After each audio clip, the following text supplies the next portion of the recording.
Okay, Vox here, welcome to the dungeon. Let's paint a pair of trolls. As you can see, I'm basing using some broken bits of plaster and some rocks I stole from my chickens, plus a little baking soda to tie everything together. Let's get right into the painting. That's mostly what I'm doing today. These are just some 3D printed miniatures from the Artisan Guild. Andrea is a pretty dang good sculptor, so most of his stuff is quite fun to paint. These trolls especially. It's a good size to relax with when the eyes aren't focusing too well. Anyways, I've got some radiant green and red out on the palette, and we've started with a flat, kind of maroonish color. Never mind the little splotches of nutmeg, I missed a few spots and doctored them.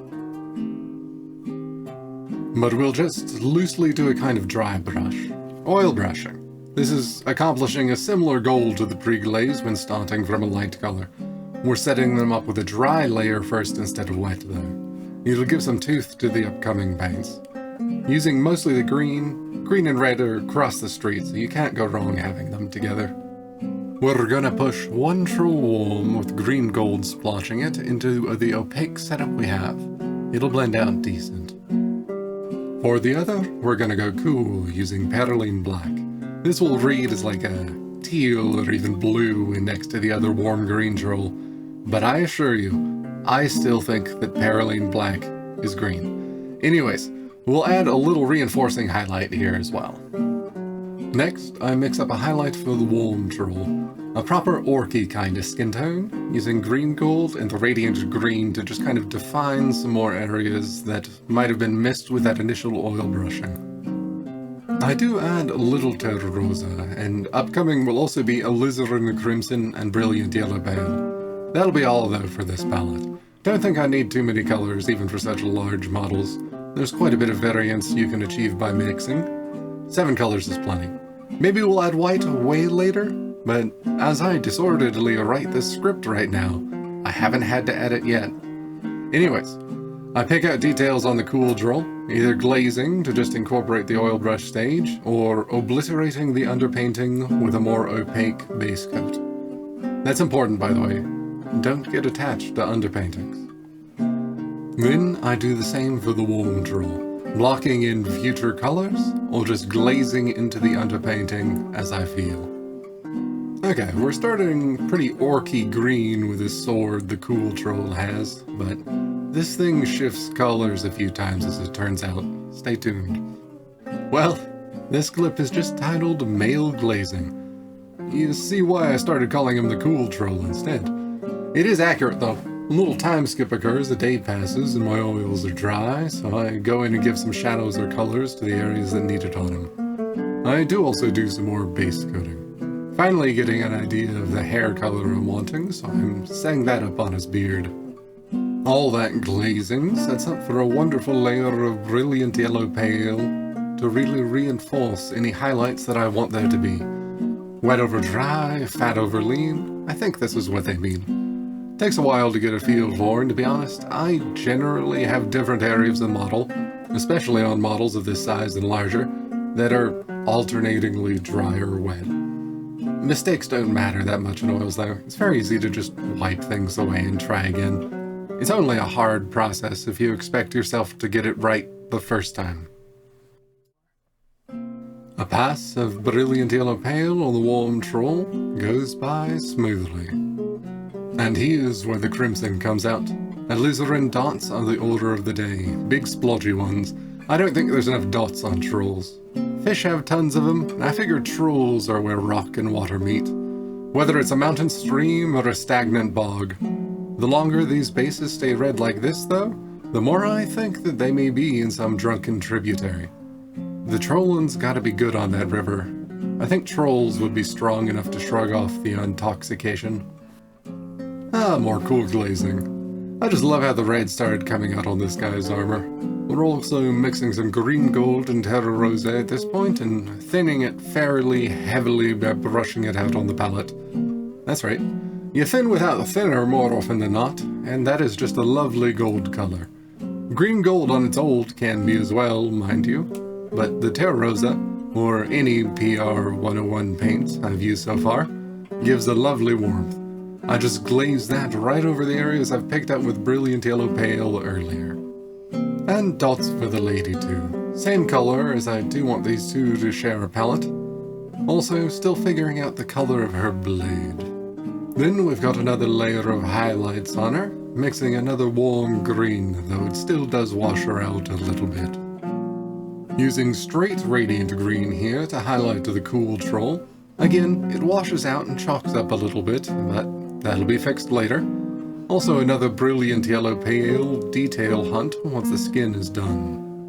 Let's commit to the washing out as I go in with some even brighter colors. This is just more and more setup, bringing things up to smooth them together later.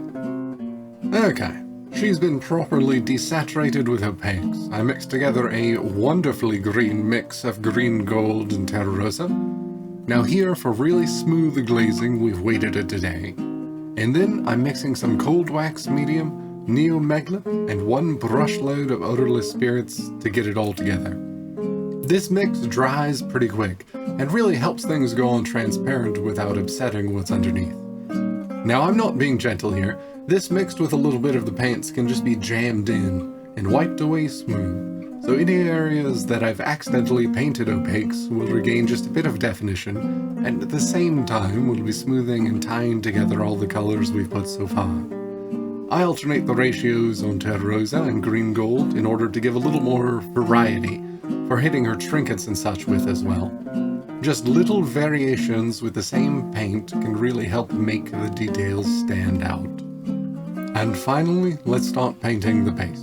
I have a bunch of Alizarin Crimson still on the palette, and those trolls preying on drunks seems like a good idea, so I stain the bases with it, big heaps of this cheap crimson. Then I dig deep into me thinner's well to skip up some torrid grey to smash into the base. This kind of grey, which is what you find at the bottom of your spirits, usually will mix very nicely into the other colors on your palette. A few dashes of brilliant yellow pale to bring in some highlights, messily mixed, and then I think it's looking good. And for the cool troll, a similar process happens. Once more mixing up my glazing medium, this time with Perylene Black subbing for the green gold. Still mixing Terra Rosa in as the other side of the mix, but I do keep it a little more toned down. A little bit is important though. This troll ain't dead. Not quite as dramatic here as with the green gold mix, but I enjoy the effect still, a little bit of desaturation. Trolls aren't pure magic. Saturation doesn't need to be full blast. Not all the time. A couple more tasteful glazes, especially on his sword, and then we're on to the base. Which I do much the same, but I mix in some more radiant red and green. I got them on the palette, may as well throw down with them. And one more round of dots on each of them. That Perylene Black, aka dark green, this time for variety, I think they'll just border around the reddish dots. Gonna be bold here at the end and mix some inks into heavy gloss gel medium, acrylics, and try a little water effect sort of thing. And more boldly, I'm gonna slather it all over the warm troll's blade. At least on the side I had already made quite pink. Oils are dry, don't worry, dry enough at least. This stuff is incredibly thick. You can sculpt with it a little bit. I think I'll fix the little broken tail on her with the stuff too. Gonna let this dry and see how it looks. Acrylics can change quite a bit, but it should be totally fine to paint on once it's dry, so whatever it looks like, I can fix it. This gloss gel always turns out better than I think it will. Used to the oils, which just look how they're gonna look as soon as they're on. Maybe they'll get slightly more matte, but acrylic, especially very medium-based applications as with inked gel like this, changes dramatically. I do still decide to darken it a little bit with the Alizarin Crimson, as well as integrating the trolls more to the bases by staining their feet red, plus just a touch of brilliant yellow pale on some high pinks, and I think we're done. Thanks everyone for watching this far. I hope you enjoy the spinning shots, mostly just a painting episode this time, which will happen. I really enjoy the painting part, and sometimes that's all I want to focus on. But crafting has been getting more and more prevalent in my builds. Not sure what's coming next, whether it's the 70 guard salute or just a river scene? Maybe a night hunter?